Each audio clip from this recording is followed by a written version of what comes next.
Bonjour à tous et bienvenue pour cette petite capsule vidéo où nous allons voir comment déterminer le trinôme f de x du second degré dont la parabole représentative a pour sommet A de coordonnées 1, 3 et passe par le point B de coordonnées 0, 5.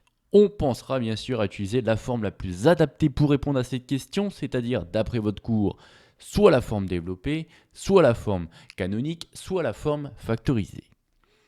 Et si vous connaissez parfaitement votre cours, vous savez que, étant donné que A est le sommet de la parabole, eh bien, il faut utiliser la forme canonique. Et la forme canonique, elle nous dit que pour tout réel x, eh bien, f de x est égal à A facteur de x moins alpha au carré plus bêta.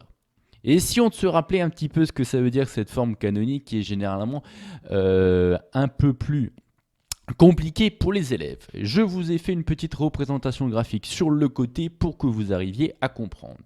Voici nos paraboles qui sont là, soit en vert, soit en rouge, suivant le signe de A. Soit A est positif, et donc je rappelle que nous sommes en forme de smiley content, vu que A est positif, et à l'inverse, si A est négatif, nous sommes en mode smiley pas content. Concernant le alpha, je rappelle, le alpha, c'est l'abscisse de notre sommet. Et donc, c'est bien une valeur de x, puisque nous sommes sur l'axe des x. C'est une valeur de x qui va annuler le carré. C'est exactement ce qu'on constate ici. C'est-à-dire, si je remplace x par alpha, eh bien ici, j'obtiens 0. Une fois que j'ai ce carré, nous allons multiplier par a. Si on multiplie par un positif, eh bien, on va obtenir une parabole comme finalement le x au carré, c'est-à-dire en mode smiley content. Si on multiplie cette fois-ci par un négatif, qu'est-ce qui va se passer? Eh bien, votre parabole finalement va en quelque sorte se renverser vers les négatifs au niveau de la verticalité.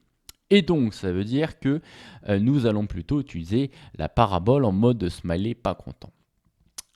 Étant donné que cette chose-là est égale à 0, eh bien, si vous voulez déplacer votre parabole verticalement pour arriver à l'ordonnée bêta, eh bien, il faut qu'au niveau du f de x, c'est-à-dire au niveau de la verticalité, il faut que vous ajoutiez bêta.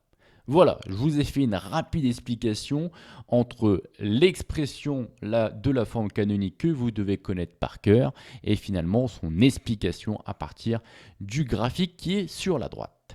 Si on lit l'énoncé, eh bien on sait que les coordonnées de notre sommet sont 1 et 3 et donc on peut affirmer sans problème que le alpha est égal à 1, le bêta est égal à 3 et que A est un réel non nul, je le rappelle, puisque c'est le coefficient devant x au carré. Et ce fameux réel A, eh bien, il va falloir que nous le déterminions. Et bien sûr, pour être capable de déterminer le réel A, eh bien, nous allons utiliser la deuxième information de l'énoncé qui nous dit que la parabole passe par le point B de coordonnées 0,5. On regarde tout de suite ce que ça veut dire. Je commence par dire, on sait que B de coordonnées 0,5 appartient à la parabole. Ça veut dire que f de 0 égale 5. On est parti. J'ai mon f de x qui est ici. Donc, pour obtenir f de 0, je vais remplacer x par 0. On y va.